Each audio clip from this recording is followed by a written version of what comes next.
was your reaction when you saw that video, and why do you think Indianapolis is reacting this way? I did not hear police saying that they were about to use tear gas or shoot more pellets. And you might be able to see here, I actually got hit on the forehead.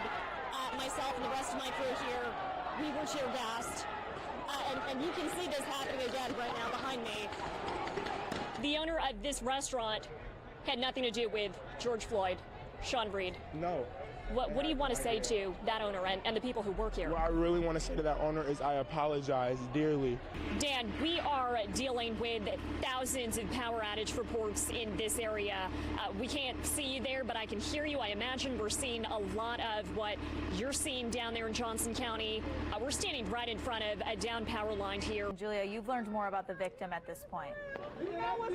Yeah, Nina, we've learned the shooting victim is a man. We don't have his name or his age yet, but again, we're talking about an adult male shot and killed in front of one of these townhome complexes here on Hampshire Court. Again, this is the Town and Terrace complex, and last hour we told you about the earlier cases we have covered here back in 2018. With me now is the IMPD Night Watch Captain Rebecca Lake. I understand this is an issue that hits close to home as well. You have, correct me if I'm wrong with the number here, at least 13 officers within LAPD who were hired under the DACA program. And then an additional 7 who are going through the police academy. What is your message to them? Have you communicated with them about their future on the force? They got the driver out. They got a female passenger out. I'm going to stay with the driver here. He's right behind that tree. We're going to try and come around in News Chopper 4 so we can see exactly what's happening. Looks like they have him down on the ground.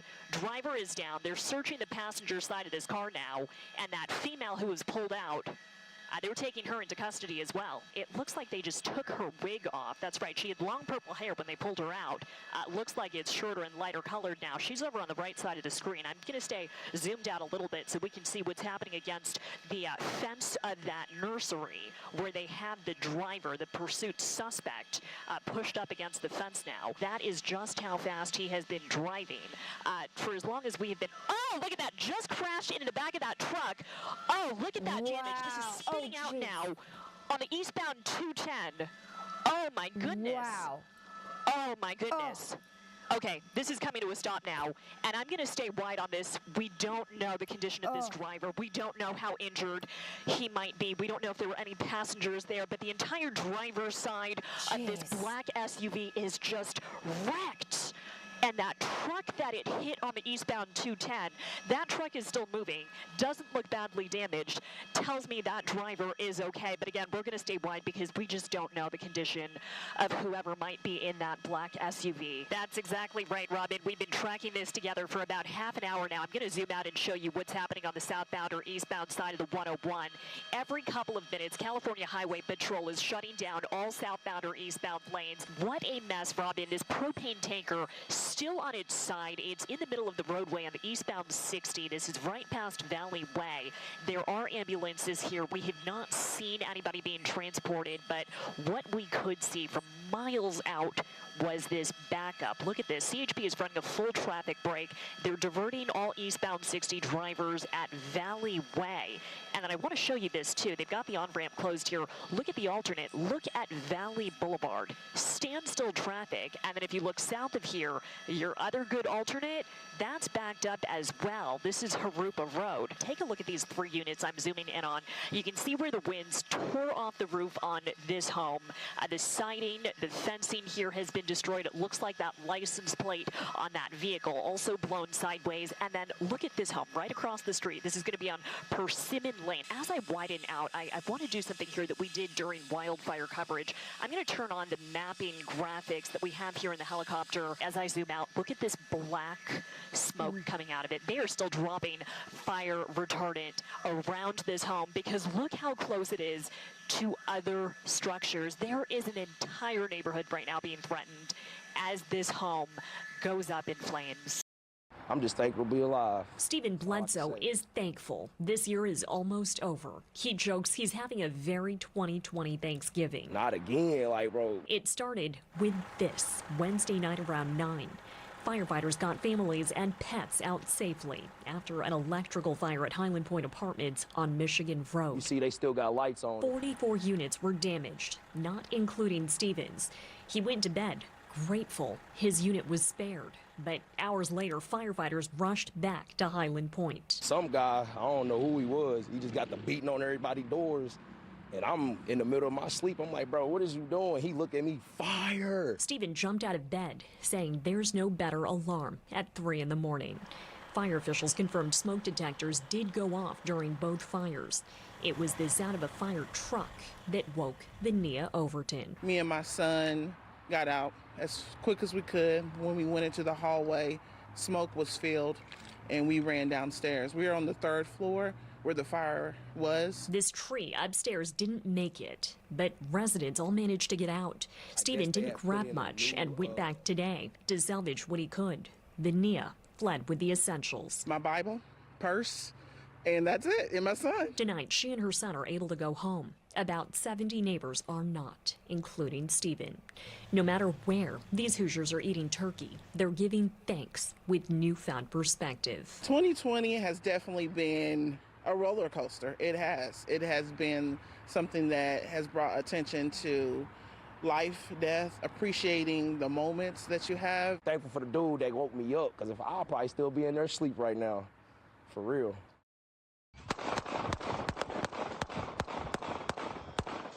We heard the deadly police shooting streamed live on Facebook, but we couldn't see Dre'Jon Reed's last moments alive. For months, the 21-year-old's family has disputed IMPD's account of what happened after Reed led officers on a chase in May. Police say Reed and IMPD officer DeJour Mercer exchanged gunfire after Mercer used a taser on Reed. And my little brother became a statistic. Reed's family claims he never shot at Mercer. On Tuesday, a special prosecutor announced a grand jury did not find enough evidence to bring criminal charges against the officer. The most challenging part was trying not to let my emotions become involved.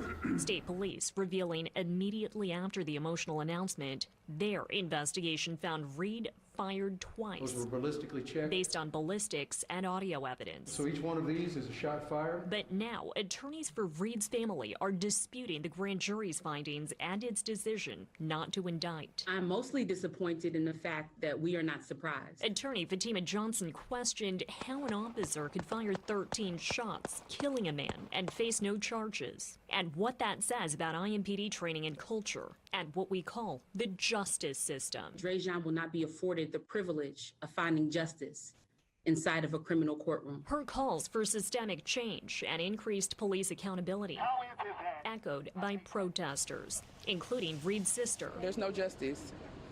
My brother can't rest. But laying out why they don't agree with the grand jury's findings, fellow Reed attorney Soare Conte made unfounded claims about IMPD's narrative. Right from the beginning of this case, the IMPD was adamant that Mercer ran all those bullets on Dre'Jon because he shot at him first. IMPD officials never stated Reed shot at Mercer first. State police say their investigation couldn't determine who shot first. And Reed didn't have to shoot first for the officer's use of deadly force to be legally justified. But that's not stopping Reed's family from hoping that civil law will be on their side. Because DeJour Mercer must be held accountable for the life he took.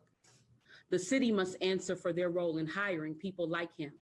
Every time it rains, this is what we get. Nikki Crutcher and her husband Josh have lived on Miller Street for more than a decade. Now they're living out of a camper until their yard looks less like a pond. It's a pond, it's a lake. They've protested. This sign I made to make a statement. And pumped. But Josh and Nikki say drainage hasn't improved and floodwater is creeping into their garage. All the way up to the wall. Our freezer went out. We lost everything that was in it. I pay my taxes. All I'm asking is do your job, take care of your citizens. Breck Van Horn, the town council president, says her property is flooded too. This is the kind of rain that we were dealing with. She blamed Mother Nature. This is something that only occurs when we have large amounts of unexpected rain. Van Horn admitted there are underlying problems to tackle, but declined to elaborate on what might be wrong with storm drains. I'm new to the board. I've been with the board exactly a year, and since I've been on the board, I have found that we do have drainage issues that we are addressing, but it takes time, it takes funds, and I'm working on a 4-year plan to rectify whatever drainage issues we have. Residents say they deal with flooding at least 4 times a year, and a 4-year plan isn't good enough for them. Right now, working on trying to move stuff out of my garage, out of my home. I'm done with this town.